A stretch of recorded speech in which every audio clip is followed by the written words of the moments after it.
Aye, maqaan koo Obbo Bashir Adam jedhama. Hoogganaa paartii bulchiinsa magaalaa Nageellee Arsiiti.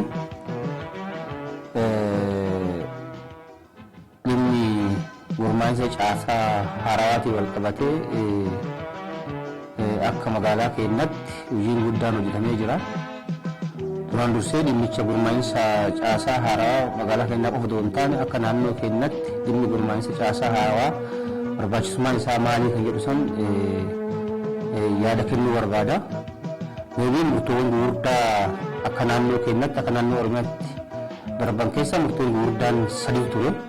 Sadii keessaa dhimma daangeffama naannoo Oromiyaatii fi dhimma hundeeffama caffee Oromiyaa gaafa hundaa'u seenaa guddaa naannoo Oromiyaa keessatti hojjetame keessaa hojii ijoodha jechuudha. Daangeffama naannoo tokko mirga ofiif bulchuu caffee hundeeffatuun sun akka qabsoo uummata Oromoo keessaa gaafii guddaa deeme keessaa dhabee akka mootummaa naannoo Oromiyaatti gaafii ijoo uummataa deebi'anii kan qabatame jechuudha. Lammaffaan gaafiin ijoon akka naannoo keenyatti akka naannoo Oromiyaatti seena qabeessa dhamee ilaalan tokko hundeeffama magaalaa Shaggar.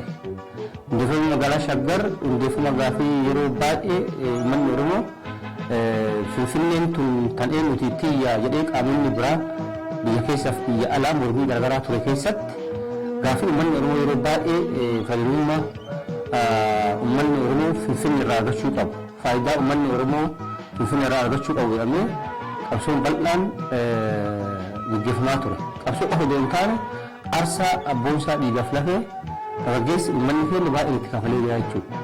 Kanaaf gaafii san deebisuudhaaf hundeeffamni magaalaa Shaggar gaafii masalphaa lafaa qabee kaleessuma hundaa osoo hin taane gaafii yeroo dheeraa uummanni Oromoo aarsaa itti kafalee jechuudha. Kanaaf hundeeffamni magaalaa Shaggar gaafii uummata Oromoo kan biyya keessaa kan biyya alas kan wareegamtoota kaleessa aarsaa kafalees kan amma lubbuun jirus dhaloota birootuuf illee immoo gaafii guddaa deebi'ee ameetti akka seenaa naannoo Oromiyaatti kan keessaa tokko gaafii lammaffaan isaa jechuudha. Kan biraa sadaffaan gaafii seena qabeessa yookaan deebii seena qabeessa jedhamee hundeeffama mootummaan uummatatti gassiqee uummata keessatti hundaa'ee kenna tajaajilaa faayidaa uummanni barbaadu deebisuudhaaf murtii naannoo Oromiyaa murteessuu tokko gurmaa'insa caasaa haaraa sadarkaa gandaati jechuudha. Kun akka gaafii sadaffatti deebii sadaffatti qabatama.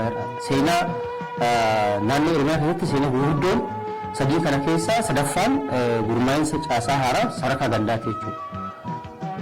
Kun kanaan yoo hubatame gurmaa'insi caasaa haaraa kun kenna tajaajilli mootummaa sadarkaa gandaa fi gandaa gaditti akkamitti mootummaan guddaan uummata keessatti gabbu'ee kenna tajaajila uummataa kenna.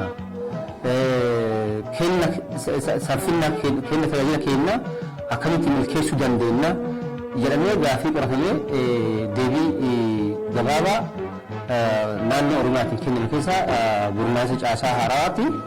Kanaaf kanaan wal qabatee nus qooda fudhattoota naannoo Oromiyaa keessaa bulchiinsi magaalaa Nageellee Arsii isa tokko. Kanaaf illee bulchiinsi magaalaa Nageellee Arsii gurmaa'insa haaraa seenaa sadiin naannoo Oromiyaatti deebi'e keessaa tokko isa jennee qabannee gara hojiitti hiikuudhaaf hojiitti gallee jechuudha. Bulchiinsi magaalaa Nageellee Arsii magaalaa guddoo godina Arsii lixaa qabdu keessaa tokko. Magaalaan tun magaalaa hawwata turizimiitiin illee beekamtu jechuudha. Warri Shaalaa, Langaanoo fi Abijaataan naannawa kana kan daangeffamtee jirtudha.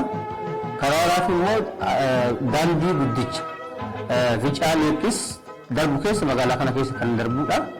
Magaalaa waan hundaanuu diinagdeellee hawaasummaan siyaasaan hojiin guddaan hojjetame keessaa tokko bulchiinsa magaalaa Nageellee Arsii jechaadha. Kanaaf carraa naannoo Oromiyaatitti gurmaa'insi haaraa ifoome kanarra dhaabbannee sadarkaa gandaatitti ganda 8 qabdi bulchiinsa magaalaa Nageellee Arsii. Ganda 8 irratti caaseffama kana fayyadamnee miseensa kaabinee nama 6 nama 48 ganda 8tiif akkaatuma kallattiin gubbarraa kaa'ameen akka paartiitti fudhannee hojiirra oolchinu jechuudha. Kan hojiirra gaafa oolchinu fayyummaa uummata keenyaa akkamitti milkaa'uu danda'a? Galmi paartii bal'inaa yaadamni paartii bal'inaa akkamitti milkaa'uu danda'a?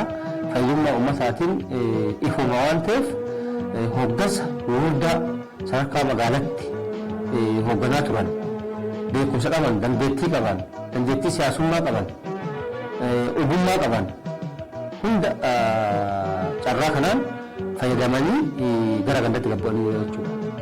Kanaaf gadi aantummaa odoo hin taane olaantummaadha. Gaafii uummata Oromoo kanis gaafataa ta'e sun deebi'uu keessatti carraa kanatti fayyadamnee immoo uummata keenya tajaajiluu jedhee hoggansi keenya fudhate jechuudha. Gaafa gadi bu'u rinciya ture garuu gaafa gadi bu'amee uummataan simatamee uummanni fudhatu ooluunis bulchuunis ganda hoggansi keenya waan sanii qaamatti fudhate jechuudha. Kanaaf uummanni simannaa guddaa godhee dhugaa mootummaan sirrii arganne paartii sirrii arganne gaafii uummataa gubbarraa ka'ee nadakatti deebisaa jiraachuu isaa uummatis kan mirkaneessu ta'uu isaati. Kanaaf ganda 8 irrattiyyuu waajjiraalee istaandardii isaa eeggaman akka bulchiinsa magaalattis deeggarsa guddaa goone hirmaannaa uummataatiin dabalamnee hojii gurguddaa hojjennee jirra. Ganda 8 irratti waajjira 8 ijaarree jirra.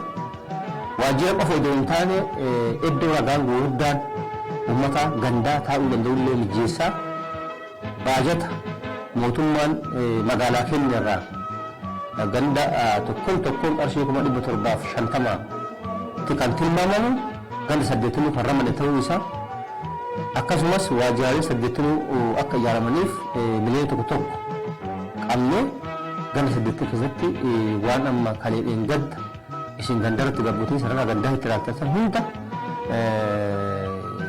baajata magaalaan deeggarsa godhee fi hirmaannaa uummataatiin hojii hojjetame jechuudha.